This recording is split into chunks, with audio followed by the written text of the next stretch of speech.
देवरानी और जेठानी की प्यारी सी कहानी। शीला कुछ उदास थी। 3 दिन से उसकी जेठानी मधु कुछ गलतफहमी के कारण उससे बात नहीं कर रही थी।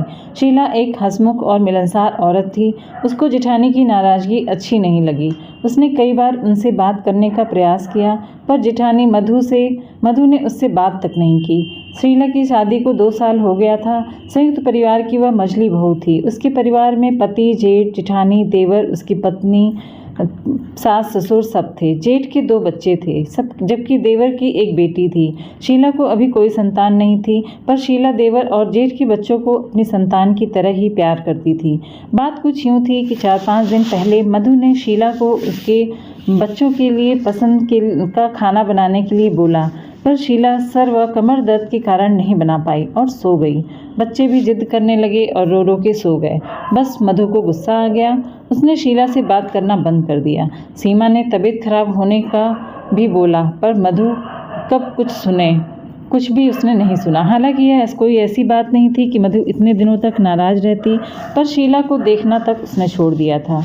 एक दिन शीला रसोई में खाना बना रही थी कि मधु भी आ गई और अनजान बनकर बेटे के लिए खाना बनाने लगी। शीला ने कहा, जीजी मैं सबके लिए खाना बना रही हूँ। बच्चों की पसंद का सूप और नूडल्स भी बनाया है। मधु ने तीखे स्वर में कहा, मुझे नहीं चाहिए, यह झूठा प्यार मत दिखा। अब तेरे बच्चे होते तब तुझे एहसास होता। शीला को एकदम से रोना आ गया। उसने झट से आंसू पोंछ लिए। मधु को लगा कि उसने शीला को कुछ ज़्यादा ही सुना दिया और इतने दिनों तक नाराज़गी भी अच्छी नहीं, पर उस दिन उसे गुस्सा आ गया था। मधु एकदम पलट कर जाने लगी कि उसके मुंह से कुछ और ना निकल जाए। तभी उसकी साड़ी का पल्लू लहराते हुए चूल्हे में चला गया और हल्की सी आंच पल्लू में लग गई। मधु इस बात से बेखबर थी। शीला ने जो देखा कि पल्लू में आंच बढ़ती जा रही है, तो एकदम चीखी और जल्दी से हाथ से पल्लू पकड़ के आंच बुझाने लगी। पल्लू को थोड़ा सा फाड़ भी दिया। मधु भी चीखने लगी। घर के सब लोग आ गए और डर गए। मधु के पति ने आग बुझाने में मदद की।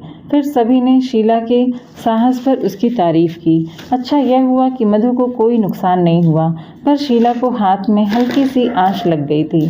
शीला जाने लगी कि मधु ने उसका हाथ पकड़ लिया और दवा लाकर लगाने लगी। मधु बोली, शीला मुझे माफ़ कर दे, मैं बहुत शर्मिंदा हूँ। आज तूने मेरी जान बचाई नहीं तो बहुत बड़ा हादसा हो गया होता। मैं तुझसे इतने दिनों तक नाराज़ रही, पर तूने।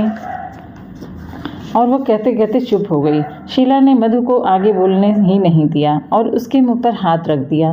शीला ने बस इतना कहा कि जीजी अब आप मुझे शर्मिंदा ना करें, यह तो मेरा फ़र्ज़ था। चलिए आज आप कई दिनों के बाद मेरे हाथ की चाय मैं पिलाती हूँ। आज बैठिए, मैं अभी बना के लाती हूँ। मधु ने कहा, नहीं, आज मैं तेरे लिए चाय बनाती हूँ, तू बैठ जा आराम से। दोनों मुस्कुराने लगीं।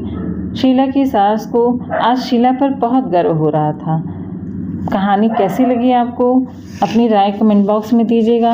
कहानी अच्छी लगी हो तो सब्सक्राइब बटन को ज़रूर दबा दीजिएगा। इससे न्यू यूट्यूबर को मोटिवेशन मिलता है। Thank you for watching. जय हिंद, जय भारत।